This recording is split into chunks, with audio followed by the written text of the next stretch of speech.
Hi, my name is Liz Hathway and this is my astrological look at the week ahead. The week starting Monday, August 26th, 2019. Guess what planet I am trying to channel today? Or not trying to channel, I am channeling. You've guessed it. It's Uranus, isn't it? It's the week that Uranus really comes into its own. The week where it places a marker in the ground and says, hey, I'm here, deal with me. Uranus, yeah, big in the picture this week, starting with today. Today, Venus trines Uranus. Venus in finicky, picky, choosy Virgo trines Uranus today. Uranus in Taurus. Who does Uranus in Taurus love? Venus. Uranus in Taurus loves Venus and it exalts the moon, but it loves Venus. So this is Uranus saying, you know what? I love you as you are. You might be a bit picky, you might be a bit finicky, but it's, Beauty and the Beast. I accept you as you are. And this is great for Venus. This is great for Venus in Virgo. She is discerning, she is picky, she is choosy, but you know what? It's not always a bad thing. There might be an area of your life where you need to be picky and choosy. Look where Venus is and get to your passion. Venus is always about what your heart desires, what we're passionate about, what we love to do. And certainly with Uranus this week, so big in the picture, that is what we should be engaging with, the things that we love, the things that we're passionate about. And it's a lot to do with communication. The row of planets now coming into Virgo, it's this week Mercury moving into Virgo. So yeah, Virgo is all about communication. It's about discernment. It's sorting through things and seeing what we can keep and what we can throw away. It's about applying mind to matter.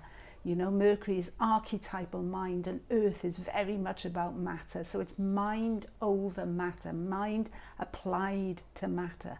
It's finding, with Uranus in the picture, new ways of doing things, new ways of expressing ourselves, allowing ourselves the freedom to do things in different ways, to break the mold, to branch out, to change basically in ways that are positive.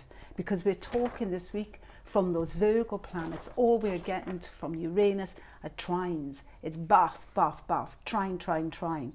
So this is ease, this is spiritual growth, this is harvest time as well. So let's start with Monday. As I say, today we have Venus in Virgo trine Uranus. On Wednesday, Mars is trine Uranus. Mars in Virgo is extremely industrious, extremely hardworking, and Uranus gives speed to things. It sort of, really gets that kind of motor running, but it's also certainly because Mars has that cutting quality. We can cut through things, we can have breakthroughs in our own thinking, new ways of looking at things. I like the idea of Mars, as cutting edge ideas, shaped ideas that can shape things, because thoughts and words have power. They really do. How we think our world is, that is how it becomes, and it's new ways of seeing. This is what we're kind of getting with this week of the new moon in Virgo, with Uranus so in the picture. Come Thursday, Mercury moves into the sign that it's where it's exalted. It also rules Virgo. So all of the planets, the Sun and Venus and Mars, they're all Mercury ruled. So we are applying mind to work. We are applying mind to how we deal with our relationships. We are applying mind to our way of the Sun is about leadership. If you have any kind of leadership role, then you should be applying mind to it. Questions, there's a lot of questions perhaps this week going to be addressed to people in power. We want to know what's the big picture here. Uranus is an outer planet. What's the bigger picture here? What are the kind of new ideas that can shape and change the material reality here down below? So Mercury in Virgo, as I said, great energy coming from there.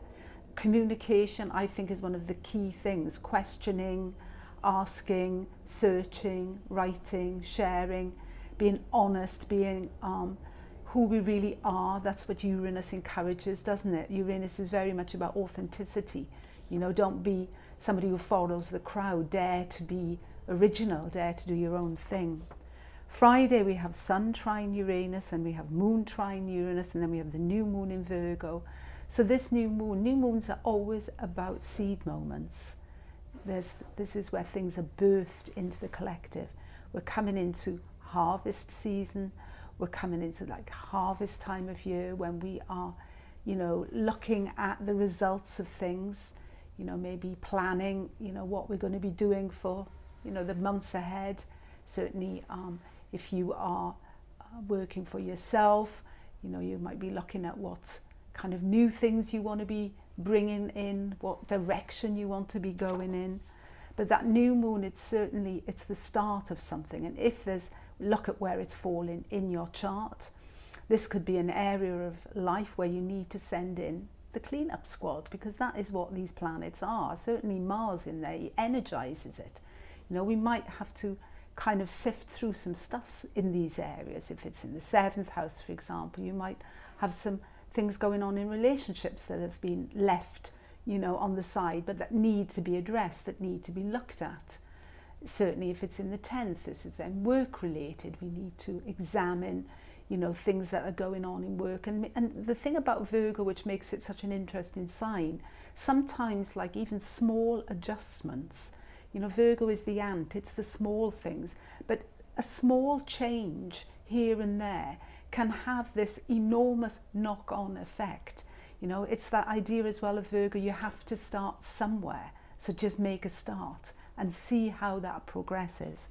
I think it's a great, because Saturn is going soon coming up to go into rect. So there's this energy behind this new moon of moving into the autumn with a sense of purpose, and with a sense as well of we are captains of our own ships, Sun trine Uranus. We are powerhouses ourselves, that we can direct our own lives in the way we want them to go if we start to make even those small changes. Come Sunday, we have Mercury trine Uranus. You know, Mercury is the old ruler of astrology. Many people see Uranus as the modern ruler of astrology. We hear talk as well of higher mind Uranus, a lower octave of that would be Mercury, lower mind. But there is definitely an affinity, I think, between Mercury and Uranus. This is what these sort of comments really are expressing, that astrologers see there is an affinity with mind between Mercury and Uranus.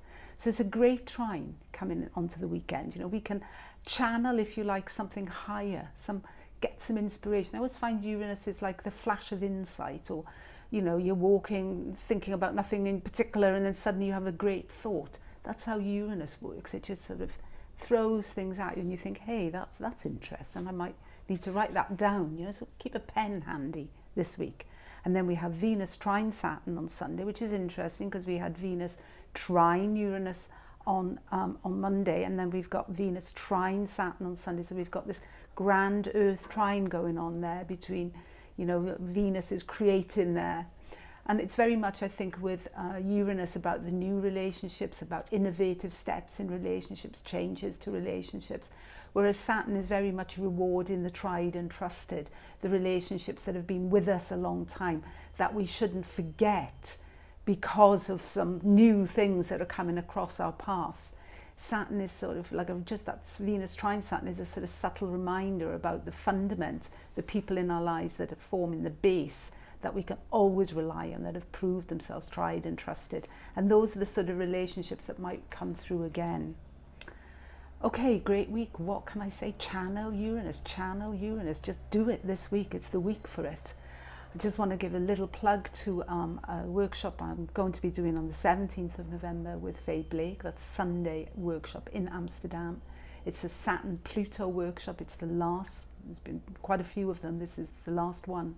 So if you are interested in knowing more about Saturn conjunct Pluto in Capricorn in 2020, grab your chance. This is a workshop on Sunday the 17th November in Amsterdam in Dutch. Okay, voor taal is Nederlands. Okay, you can get information. I'll put the email address of Faye. She'll be taking the registrations. Okay, Thank you for listening. Have a great week. Bye.